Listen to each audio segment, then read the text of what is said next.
Good afternoon. This is Dave with Windy Ridge Trapper. Going to try to do a how-to video. I know last year is today's January 31st, and they've been stocking trout now for a month, but the water's been froze, so we've been doing a little bit of ice fishing and been doing okay. But the weather's warmed up. We've had rain since last night. Probably the ice will be going about Monday, so hopefully within the next week we can start trolling again. Last year when we done some trolling videos for trout, I didn't do a very good job of telling you what we was catching them on and how we was doing it, so some people want to know what size lures and how we were doing it. So I'm just going to give you a little bit of how we do it. A couple good friends of mine got me started and told me how they done it and gave me some good advice about 4 years ago. This make about the 4th year I've been doing it. A really good way to catch trout. I really enjoy doing it. I'm going to show you 3 basic setups that I use. And the first one is taking your fly or spinner, whatever you're using, and tying it directly to your line. All 3 of these setups I always use a split shot with. I start out with a BB size, and if I need to go deeper, you can use a number 3, a number 7, or you can put 2 or 3 BBs on it. All depends on what depth the fish are. But all 3 of these setups, I always use a split shot with it. I never run a spinner just by itself. I about always have a split shot on it. So the first one, as I said, is tying it directly to your line. Use whatever fishing knot you like, a polymer knot, a improved clinch, whichever is your favorite. And sometimes though, tying it directly to your line, you can get a lot of line twist. So these next 2 setups is a way that kind of that does away with the line twist and helps out 100% on not having line twist. And the first one is taking a swivel, just a regular swivel, and tying it directly to your main line, and then having about a 2-foot leader and tying your spinner to the leader. So I have about a 2-foot leader between the swivel and the main line, and then my leader, and then I tie, like you say, whatever your favorite knot is. This here is a Joe's fly, and if you see us fishing, 90% of the time we're using a Joe's fly. Now Joe's fly doesn't sponsor us, but it is one of the most effective baits that I've found to use when you're trolling. And then the other way that I like to do it is using a VMC snap swivel.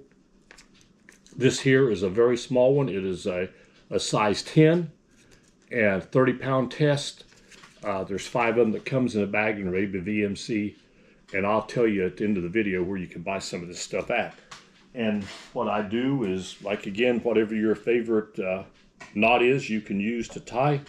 And I tie the swivel, the barrel swivel, the snap swivel, and then put the spinner on it or whatever I'm going to use. And again, this eliminates the line twist just as well as the barrel swivel that I showed you. Tying directly works, but a lot of times you will start to get a lot of line twist, so you may want to consider. I know some people would say I'd never use a snap swivel, and that's fine. I've never ever thought it ever cost me any fish. We catch plenty of fish doing it all 3 of these ways, but whatever your favorite way. But we always do use some sort of a split shot. The size all depends on how deep we're catching the fish that day. And again, the main size spinners that we use is a number 8, a number 10, and then we do use a 1/4 ounce at times if the fish are down deep. Again, I almost always use Joe's flies. There's a lot of spinners out there, and they're probably just as good, but Joe's flies works for me. They're relatively inexpensive, and they just are real effective when it comes for trolling for trout. That's one of our favorite ways. Whichever kind of spinner we're using, we about always tip it with a mealworm or a crappie bite. Many different, Berkeley makes them in red, white, just different colors, but we normally either use a red one as one of our favorites to tip to put it on the treble hook. And on the mealworm, I usually put it on the main hook and just let it stick back. Sometimes it makes a difference, sometimes it don't. Sometimes you can catch them just as good without it, but sometimes it takes that mealworm to entice them to come on up and hit it. And the blade size that I normally use is a number 2 copper, but I have silver, but a number 2 is what I normally stay with. I found it works the best for me. They make it in a 1, they make it in a 0, they make it in a 3.5, a 3.0, but a number 2 is just an all-round good one.